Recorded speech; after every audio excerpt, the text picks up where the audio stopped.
ఏంటి రాదు నువ్వు అంటున్నది? మన అల్లుడు రామ్ హరిప్రసాద్ గారి పెద్దబ్బాయ? అవునండి, మన అర్చన పెళ్లి చేసుకున్న రాంప్రసాద్ హరిప్రసాద్ గారి పెద్దబ్బాయి.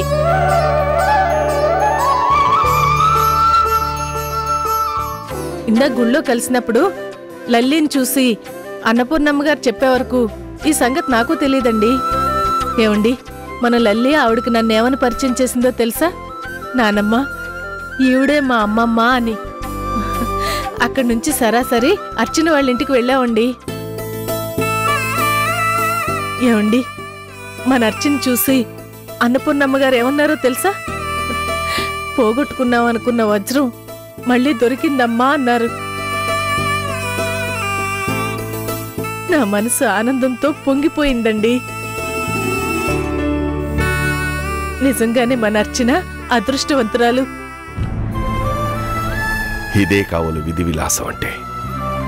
కృష్ణప్రసాద్తో అర్చన పెళ్లి జరక్కపోవడం ఏమిటి? రాంప్రసాద్ భార్యగా అదే ఇంటికి తన కోడలుగా వెళ్ళడం ఏమిటి? తలుచుకుంటేనే విచిత్రంగా లేదు. అవునండి, ఈ సంగతి తెలిస్తే అసలే ఉడుకుమోతు పిల్ల. ఆ సౌందర్య ఎన్ని గొడవలు చేస్తుందో ఏమిటో. ప్రతి విషయంలోనూ మన అర్చనతో కావాలనే పోట్లాడేది. ఇప్పుడు సౌందర్య ఆ ఇంటికి చిన్న కోడలు, మన అర్చన పెద్ద కోడలు. ముందు ముందు ఏం జరుగుతుందోనని నాకు భయంగా ఉందండి. భయపడి మాత్రం మనం ఏం చేయగలం చెప్పు? అయినా అర్చన అల్లుడు గారు ఆ ఇంటికి దూరంగానే ఉంటున్నారు కదా. అర్చన సౌందర్య ఒకే ఇంట్లో కలిసి ఉన్నప్పుడు కదా మనం భయపడ్డానికి, ఏం చేయాలని ఆలోచించడానికి.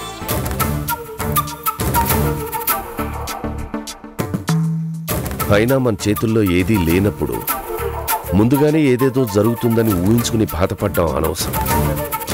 చూద్దాం ఏం జరుగుతుందో.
లల్లి, అయ్యో లే తల్లి లే.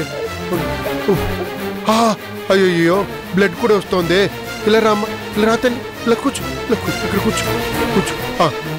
ఉండు, నేను ఫస్ట్ ఎయిడ్ బాక్స్ తీసుకొస్తాను.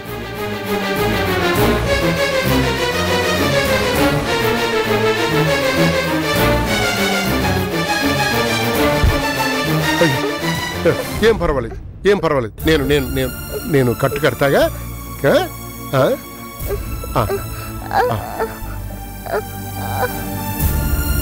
ఏం లేదమ్మా, మెల్లగా మెల్లగా. ఓకే, బ్లడ్ ఎంతవరకే ఉంది?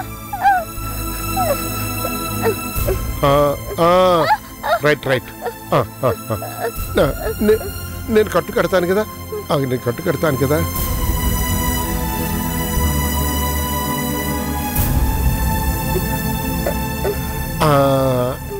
అయిపోయింది.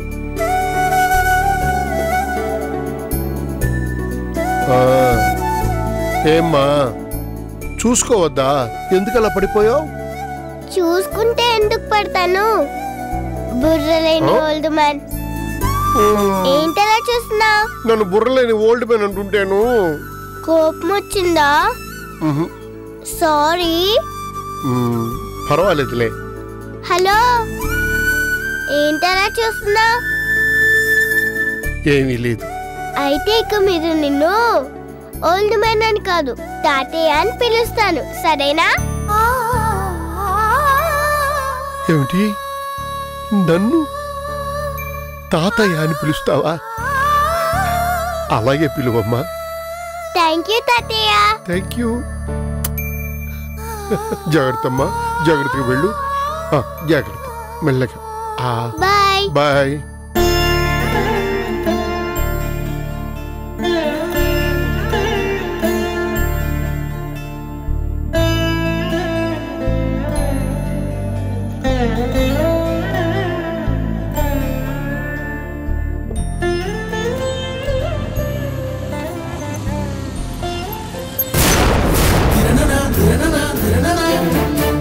డాడీ. లల్లి, ఈ కాలు కట్టేంటమ్మా? మరేమో నేను పరిగెత్తుంటే కింద పడ్డాను, రక్తం కూడా వచ్చింది. అప్పుడేమో వాకింగ్ తాత ఉన్నారే, నాకు ఫస్ట్ ఎయిడ్ చేసి ఈ కట్టు కట్టారన్నమాట. Thank God. థ్యాంక్ గాడ్ కట్టండి.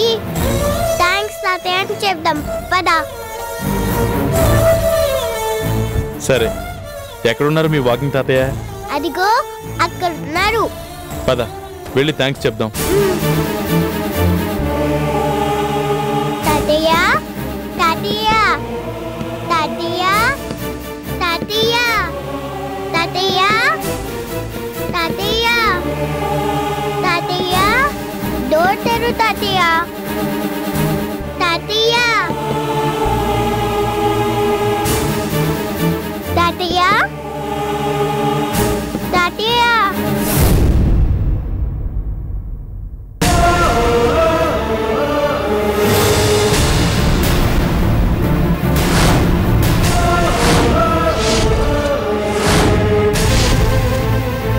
డాడీ, నేను చెప్పానే, ఇదే వాకింగ్ తాతయ్య. తాతయ్య మా డాడీ. డాడీ, థ్యాంక్స్ చెప్తా అన్నావు కదా, చెప్పు. లల్లి, టైం అవుతుంది, పద. అది కాదు డాడీ, తాతయ్యకి థ్యాంక్స్ చెప్పు. థ్యాంక్స్ చెప్పాల్సిందే మనుషులకి, మనసు లేని బండరాయిలకి కాదు.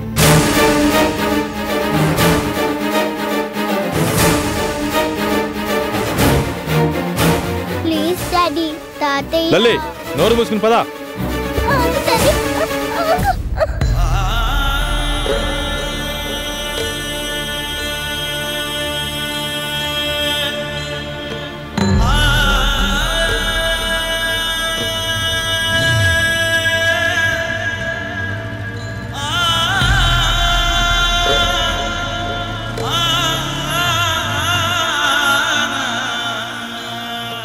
లల్లి నాకు నిజంగానే మనవరాలా?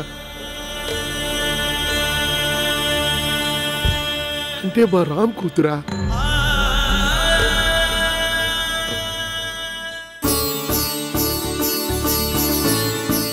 అయ్యో, ఈయన గారు ఎక్కడికి వెళ్ళారో ఏమిటో, ఇంకా రాలేదేమిటి? ఆయన గుమ్మంలో అడుగు పెట్టగానే రాము పెళ్లి చేసుకున్నాడనే శుభవార్త నా నోటితోనే చెప్పాలి. ముత్యాలాంటి అర్చన మెళ్ళలోనే మన పెద్దాడు 3 ముళ్ళు వేశాడు, తన భార్యను చేసుకున్నాడు, అర్చన ఇప్పుడు మన ఇంటి పెద్ద కోడలండి అని చెప్పాలి.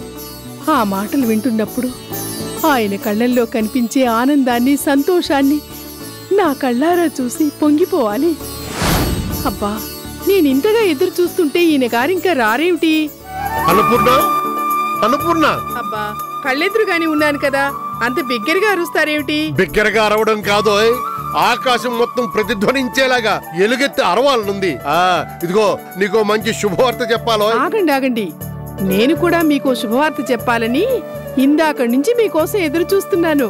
అబ్బా అన్నపూర్ణ, నువ్వు చెప్పేదేదో తర్వాత చెప్తే గాని ముందు నేను చెప్పే శుభవార్త ఏమిటో విను. అదేం కుదరదు, ముందు నేను చెప్పబోయే శుభవార్తే మీరు వినాలి. అబ్బబ్బబ్బా, నువ్వు అర్థం చేసుకోవేంటి? నేను చెప్పే శుభవార్త వింటే నువ్వు ఉబ్బి తబ్బిబ్బైపోతావు తెలుసా? అయ్యా, నేను చెప్పబోయే శుభవార్త వింటే మీరు ఈ వయసులో కూడా ఎగిరి గంతేస్తారు తెలుసా? అంత గొప్ప శుభవార్త అయితే చెప్పు. ఉబ్బి తబ్బిబ్బైపోయే ఆ శుభవార్త ఏమిటో ముందు మీరే చెప్పండి. అయితే చెప్తాను, ఇలా రా. నేను రోజు వాకింగ్ కి పార్క్ కి వెళ్తానా? 2 రోజులుగా సరిగ్గా నేను వాకింగ్ వెళ్ళే టైంకి ఇంత చిన్ని పాప, పేరు లల్లి,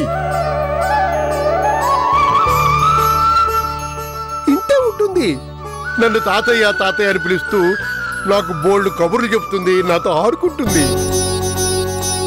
దాని ముద్దు మాటలు వింటుంటే ఇక్కడ ఏదో తెలియని ఆనందం, తెలియని అనుభూతి.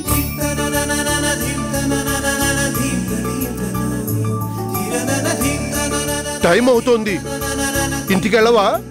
నీకోసం ఇంటి దగ్గర అందరూ వెయిట్ చేస్తూ ఉంటారు అని పెద్ద ఆరిందలా దబాయించే దాని మాటల్లో ఏదో మైమరపు, రక్తపాశం ఏదో లాగుతున్నట్టు, తెలియని అనుబంధం ఏదో పెనవేసుకున్నట్టు. ఏమండి? అవునన్నపూర్ణ, నాకు కూడా అలాంటి ముద్దులు మూటగట్టే మనవరాలుంటే ఎంత బాగుండో అనుకున్నాను.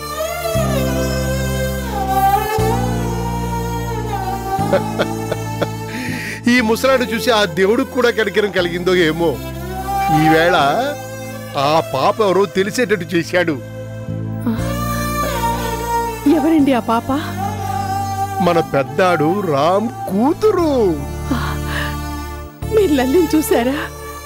లల్లితో ఆడుకున్నారా? అవునన్నపూర్ణ, పార్కులో ఆ పాప మన పెద్దాడిని డాడీ అని పిలిచే వరకు నాకు తెలియదు. 2 రోజులుగా దాంతో నేను ఆడుకుంటూ పొంగిపోతూ నా కళ్ళారా చూసుకుంటున్నది నా మనవరాల్నే అని. ఏమండి, మీరు పెద్దాడితో మాట్లాడారా? కానీ వాడే నన్ను పలకరించలేదు. మరి మీరు? పలకరించేలోగా పాపను లాక్కుని మొహం తిప్పుకొని వెళ్ళిపోయాడు. తాతయ్యకి థ్యాంక్స్ చెప్ డాడీ, తాతయ్యకి థ్యాంక్స్ చెప్ డాడీ అని. అప్పటికీ లల్లి అంటున్నా వాడు వెళ్ళిపోయాడు. ఏం చేస్తాం, వాడికి మన మీద ఇంకా కోపం పోయినట్లేదు. ఏమండి, లల్లి అచ్చమ్మన్ రాంపోలికే కదండి? అచ్చంగా వాడిపోలికే. అవును, నువ్వేదో శుభవార్త చెప్తానన్నావు. ఏమండి, గుళ్ళో ఇవాళ రాధ కనిపించిందండి.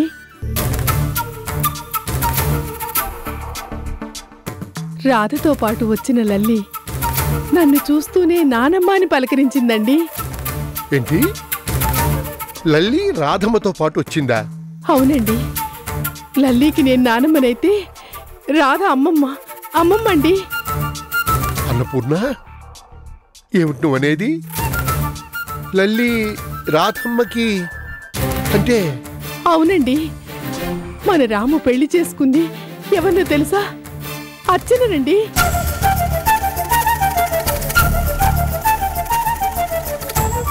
అర్చన ఇప్పుడు మన కోడలండి. ఊళ్ళో రాధ ఈ మాట చెప్పగానే ఉండబట్టలేక పెద్దాడింటికెళ్ళాను. అర్చనని కళ్ళారా చూశాను. బాగుంది అన్నపూర్ణ, ఎంత చక్కటి శుభవార్త చెప్పావు. ఈ శుభవార్త చెప్పడం కోసమే ఇందాక నుంచి ఎదురు చూస్తున్నాను. బాగుంది. నువ్వు చెప్పింది నేను చెప్పింది ఒకే శుభవార్త అన్నమాట.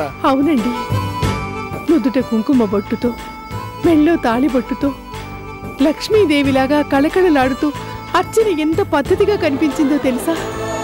ఎంత వినయంగా, ఎంత ఒత్తికగా. కోడలంటే ఇలా ఉండాలి, కాదు ఇలాగే ఉండాలి అనిపించేలా ఉందండి. నాకెంతో సంతోషం అనిపించిందండి. అన్నట్టు చెప్పడం మర్చిపోయాను. పెద్దాడికి అర్చనకి పెళ్లి జరగడానికి మీ ముద్దుల మనోరాలు లల్లియే పెళ్లి పెద్దయిందండి. ఏమైతేనేమి పెద్దాడి జీవితం మళ్లీ కాడిలో పడింది. అన్నపూర్ణ, నువ్వు చెప్పింది నిజమే, కానీ చిన్నవాడు కోరుకున్న అర్చనని పెద్దవాడు చూసుకున్నాడు. ఈ విషయం చిన్నాడికి తెలిస్తే ఏం జరుగుతుందో ఏమో.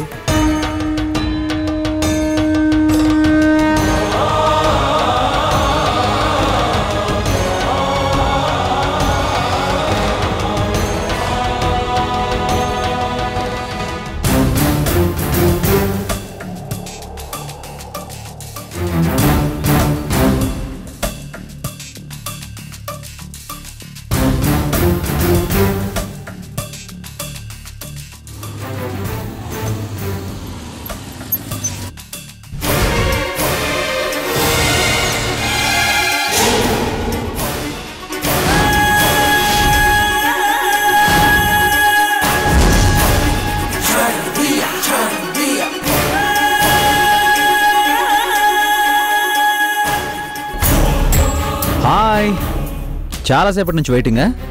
సౌందర్య, లాస్ట్ టైం మనం కలిసినప్పుడు కరెక్ట్గా చెప్పిన టైంకే వచ్చావు. మరి ఇప్పుడేంటి చాలా ముందుగానే వచ్చినట్టున్నావు? టెన్షనా? డబ్బు తెచ్చావా? సీడీ తెచ్చావా? Very good. ఇదిగో మాస్టర్ సీడీ. ఇదిగో 5 lakhs. సౌందర్య, నేను అడగగానే నువ్వు ఈ డబ్బులు ఇచ్చుంటే ఈ ప్రాబ్లం అసలు ఇంత దూరం వచ్చుండేదే కాదు. ముందు సీడీ ఇవ్వు.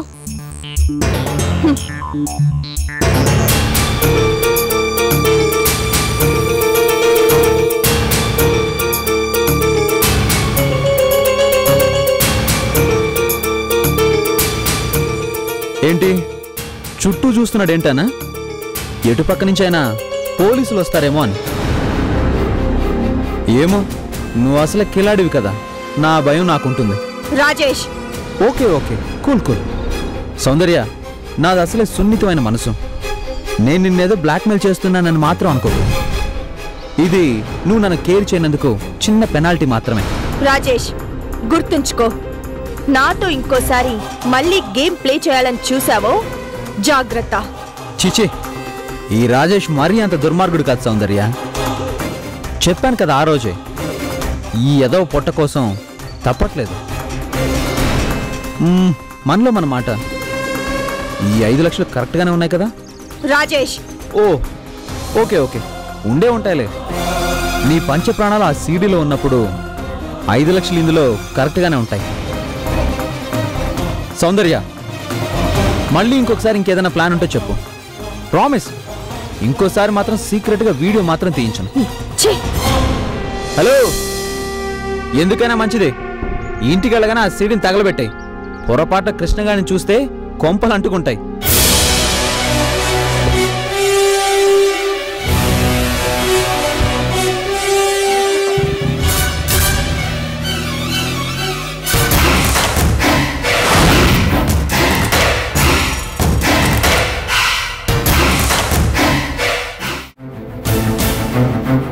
చూస్తాను, ఈ సౌందర్యని బ్లాక్మెయిల్ చేస్తాడు కదూ. ఆ రాజేష్ గాడి అంతు చూస్తాను. 5 లక్షలు గద్దల తన్నుకుపోయాడు.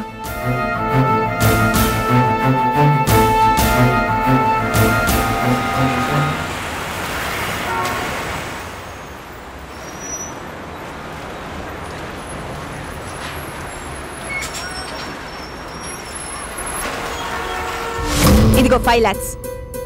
సౌందర్య, నేను అడగగానే నువ్వు ఈ డబ్బులు ఇచ్చుంటే ఈ ప్రాబ్లం అసలు ఇంత దూరం వచ్చుండేదే కాదు. ముందు సీడీ ఇవ్వు.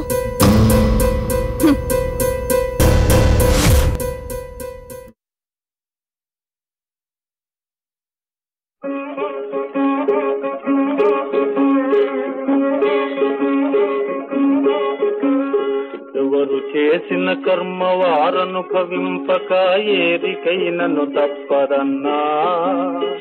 ఏనాడు ఏ తీరు ఎవరు చెప్పగలరు, అనుభవించుట సిద్ధమా.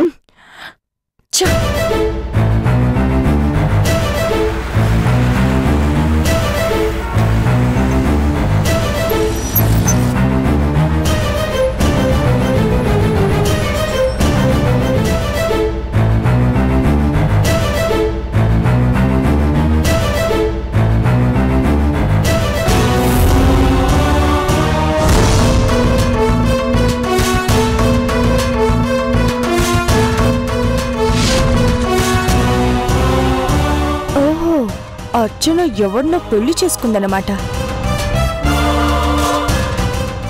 మొత్తానికి వాడితో హ్యాపీగానే ఉన్నట్టుంది.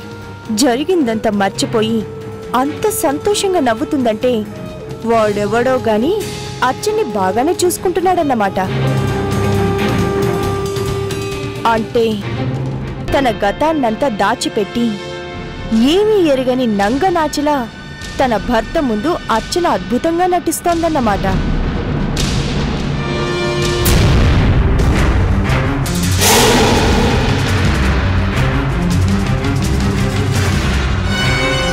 ఒక్క అగ్గిపుల్లని గీస్తే చాలు, దాని బతుకు బగ్గున రగులుకుంటుంది.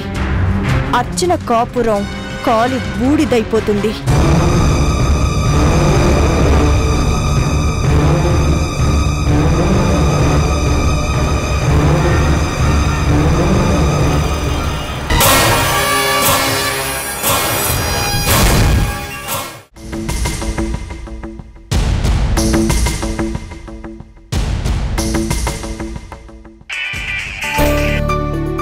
Hello mummy.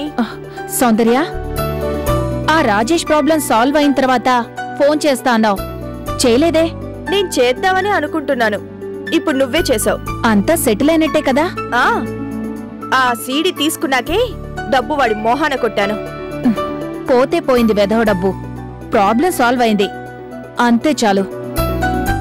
ఇప్పుడు హ్యాపీనే కదా? మరో ప్రాబ్లం ఎదురైంది. మరో ప్రాబ్లమా? ఏంటి? అర్చన కనిపించింది, అది కూడా ఈ ఊళ్ళోనే ఉంది.